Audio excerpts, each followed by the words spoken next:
नमस्कार दोस्तों, mysterious news में आपका स्वागत है। पुराणों के अनुसार श्री विष्णु जी ने कुछ समय के लिए स्वामी पुष्करणी नामक सरोवर के किनारे निवास किया था। यह सरोवर तिरुमला के पास स्थित है।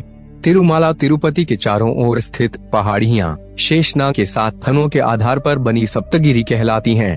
वैकुंठ एकादशी के अवसर पर लोग तिरुपति वेंकटेश्वर मंदिर पर प्रभु के दर्शन के लिए आते हैं, जहाँ पर साक्षात बालाजी विराजमान है।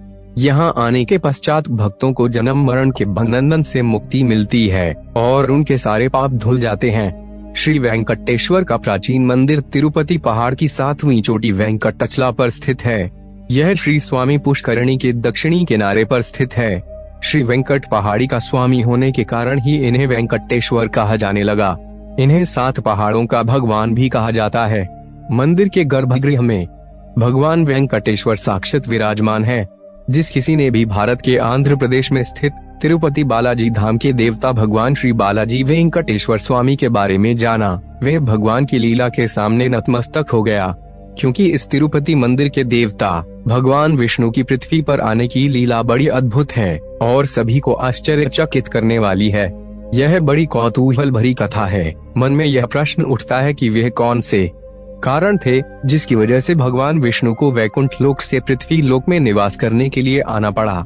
इस संबंध में भगवान विष्णु जी की लक्ष्मी जी से विवाद होने की कहानी बहुत प्रचलित है। कहा जाता है कि किसी बात पर भगवान विष्णु और माता लक्ष्मी जी में असहमति हो गई और लक्ष्मी जी उनसे रूठकर धरती पर आ गईं और भगवान विष्णु भी उनके पीछे पीछे पृथ्वी पर आ गए। ऐसा कहा जाता है कि तभी से भगवान विष्णु भगवान वेंकटेश्वर स्वामी के स्वरूप में भारत के आंध्र प्रदेश क्षेत्र के चित्तूर जिले के ऊंची पहाड़ियों पर निवास कर रहे हैं। भगवान विष्णु से लक्ष्मी जी क्यों और किस बात पर रूठी और क्यों पृथ्वी लोक चली आई, आइए जानते हैं यह पूरी पौराणिक अद्भुत कथा क्या है। भगवान विष्णु के धरती पर बसने की कथा। कहा जाता है कि एक बार महर्षि भृगु भगवान विष्णु के धैर्य की परीक्षा लेना चाहते थे। इसी प्रयोजन से महर्षि भृगु एक बार भगवान विष्णु के निवास स्थान वैकुंठ धाम में पधारे। उस समय भगवान विष्णु जी के शयन का समय था। भगवान विष्णु क्षीर सागर में शेषनाग पर निद्रा अवस्था में थे। तभी महर्षि भृगु ने वैकुंठ धाम में प्रवेश किया। महर्षि भृगु भगवान विष्णु की गहरी निद्रा को तोड़कर उन्हें क्रोधित करना चाहते थे, ताकि भगवान अपना धैर्य खो दें और वे इस धैर्य की परीक्षा में पराजित हो जाएं। भगवान विष्णु को नाराज करने के उद्देश्य से महर्षि भृगु ने भगवान विष्णु के आसन शेषनाग पर अपने पांव से तेज प्रहार किया, जिसके कारण गहरी निद्रा में सो रहे भगवान विष्णु की निद्रा भंग हो गई। वहां बैठी लक्ष्मी जी यह सारा दृश्य देख रही थीं। उन्हें महर्षि भृगु का यह स्वभाव अच्छा नहीं लगा। उन्होंने उसी समय भगवान विष्णु से कहा कि वे महर्षि भृगु को इस उदंडता के लिए घोर दंड दें, ताकि महर्षि भृगु को अपने इस कृत्य की सजा मिल सके। लेकिन महर्षि भृगु द्वारा शेषनाग को आघात पहुंचाए जाने और अपनी गहरी नींद टूट जाने के बाद भी भगवान विष्णु ने महर्षि भृगु से प्रेम पूर्वक कहा कि हे मुनिवर, आपका हमारे वैकुंठ धाम में स्वागत है। आइए बैठिए हमारे वैकुंठ धाम में, मैं आपकी सेवा में हर पल तत्पर हूँ। लक्ष्मी जी ने जब देखा कि भगवान विष्णु महर्षि भृगु को दंड देने के बजाय उनका सत्कार कर रहे हैं, तो उनके हृदय को बड़ा आघात पहुँचा। लक्ष्मी जी के मन के अनुसार महर्षि भृगु को दंड न मिलने पर वे विष्णु जी से रूठकर वे पृथ्वी लोक चली गईं। इसके कारण भगवान विष्णु बहुत चिंतित हो गए। फिर उन्होंने अपनी दिव्य दृष्टि से देखा तो पता चला कि लक्ष्मी जी पृथ्वी लोक में पद्मावती के रूप में अवतरित हो गई हैं। भगवान विष्णु ने विचार किया कि अब उन्हें भी पृथ्वी लोक जानना चाहिए और अपनी प्रिया लक्ष्मी को मनाना चाहिए। यह सोचकर भगवान विष्णु भी पृथ्वी लोक पर पहुँच गए। लक्ष्मी जी ने जब भगवान विष्णु को पृथ्वी लोक में देखा तो उनका अद्भुत प्रेम देखकर वे अति प्रसन्न हो गईं। अब उनके हृदय में भगवान विष्णु के प्रति तनिक भी क्रोध नहीं था। अब भगवान विष्णु ने और लक्ष्मी जी ने पृथ्वी वासियों के हित में पृथ्वी पर ही भगवान श्री वेंकटेश्वर तिरुपति बालाजी के रूप में दक्षिण की तिरुमला की पहाड़ियों पर निवास करने का मन बना लिया और इसी पहाड़ी पर बस गए। ऐसा कहा जाता है कि आज भी भगवान विष्णु और लक्ष्मी जी अपने सजीव रूप में दक्षिण की तिरुमला की पहाड़ियों में स्थित हैं। उनकी दैवीय शक्ति का आज भी लोगों को आभास होता है।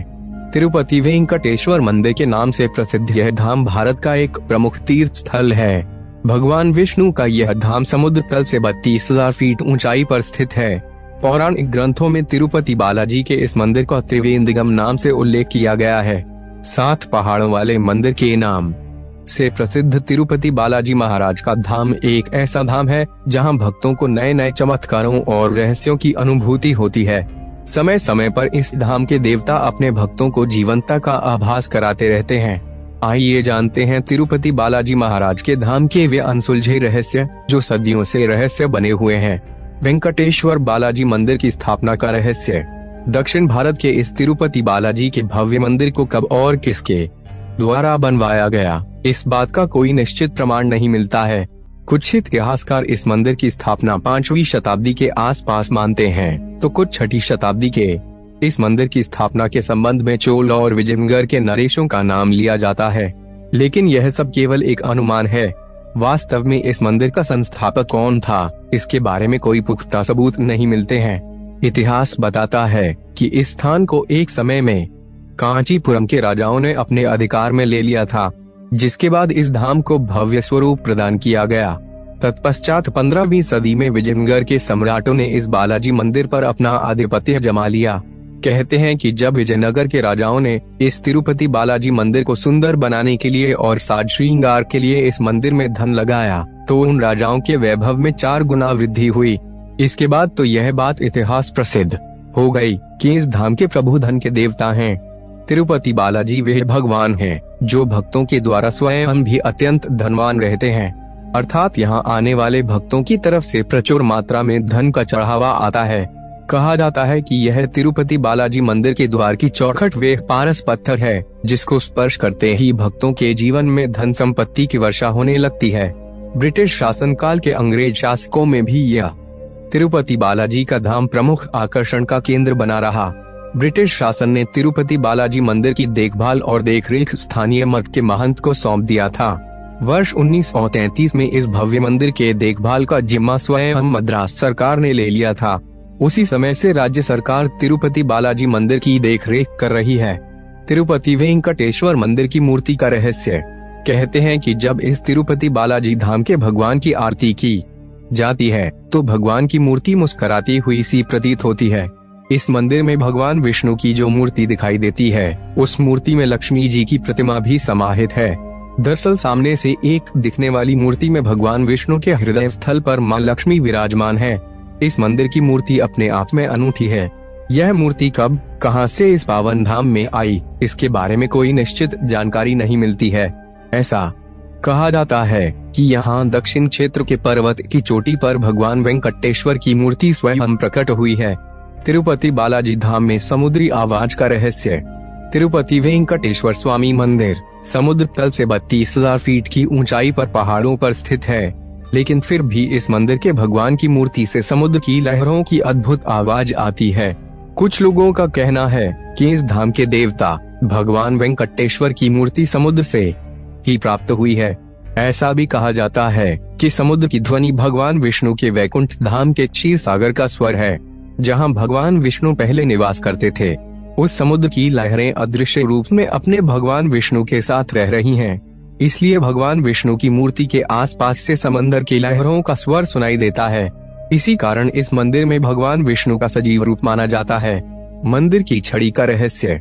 इस धाम में तिरुपति वेंकटेश्वर मंदिर के द्वार पर एक छड़ी रखी हुई है। यह छड़ी भक्तों को बहुत आकर्षित करती है।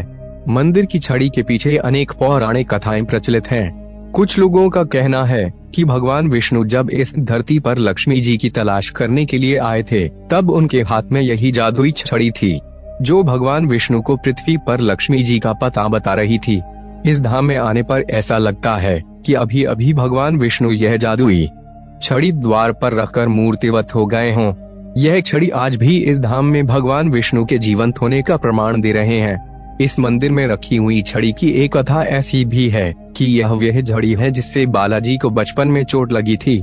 ऐसा कहा जाता है बालाजी के चेहरे पर आज भी उस चोट का घाव है, इसीलिए आज भी बालाजी की मूर्ति के चेहरे पर चंदन का लेप लगाया जाता है ताकि उनका वह घाव भर सके। इस तिरुपति बालाजी मंदिर में साज श्रृंगार और प्रसाद आदि के लिए चढ़ाई जाने वाली सामग्री तिरुपति बालाजी के गांव से ही आती है। यह गांव तिरुपति बालाजी मंदिर से लगभग 22 किलोमीटर दूर स्थित है। यह गांव अपने आप में अनोखा है। यह वे गांव है जहां की महिलाएं तिरुपति बालाजी के मंदिर पर चढ़ाई जाने वाले समस्त पूजन सामग्री एवं प्रसाद आदि इसी गांव में बनाती हैं। यह परंपरा कब और कैसे आरंभ हुई, इसका कोई निश्चित प्रमाण नहीं मिलता है, लेकिन इस गांव में किसी बाहरी पुरुष का प्रवेश वर्जित है। कहते हैं कि इस गांव की महिलाएं भगवान विष्णु की परम भक्त हैं। वे सभी भगवान विष्णु के भजन गाते हुए अपने हाथों से तिरुपति बालाजी को चढ़ाने के लिए मिठाई, फूल माला आदि बनाती हैं। तिरुपति बालाजी वे चमत्कारी धाम है जहां के देवता को प्रणाम करने मात्र से आपकी सफलता के द्वार खुलने लगते हैं। इसीलिए कोई भी राजनीतिक नेता चुनाव लड़ने से पूर्व और कोई भी फिल्म अभिनेता अपनी नई फिल्म की शुरुआत करने से पहले इस मंदिर में आकर माथा अवश्य टेकते हैं। ऐसी मान्यता है कि अपने मन की अभिलाषा तुलसी दल अर्पित करते हुए सच्चे मन से मांगने पर इस मंदिर के देवता उसे अवश्य पूरा करते हैं। सबसे अधिक अमीर मंदिर होने का रहस्य, इस मंदिर की अपार श्रद्धा देश विदेश के धनी वर्ग के लोगों को भी अपनी ओर आकर्षित करती है। ऐसा कहा जाता है कि यहाँ आने के बाद इंसान को अपने जीवन में धन की कमी नहीं रहती। इस धाम के देवता के आशीर्वाद के बाद लोगों को धन का लाभ होने लगता है, जिसके बाद भक्तगण अपने धन के लाभ का कुछ हिस्सा तिरुपति बालाजी धाम में चढ़ाने लगे। लोगों ने देखा कि हर वर्ष नियमित रूप से धन चढ़ाने से उनका व्यवसाय दिन दुगनी रात चौगुनी उन्नति करने लगा, जिसके बाद लाखों की संख्या में लोग बालाजी महाराज के परम भक्त बन गए। जिस प्रकार लोग अपनी कुल आय का एक भाग अपने घर परिवार के सबसे बड़े व्यक्ति को देते हैं, उसी प्रकार लोग अपनी इनकम का एक हिस्सा तिरुपति महाराज के चरणों में चढ़ाने लगे। इस प्रकार भक्तों के द्वारा दिया गया धन मंदिर में बढ़ने लगा और दूसरी तरफ उनके घरों में भी। दोस्तों, यदि यह जानकारी आपको अच्छी लगी हो तो हमारे चैनल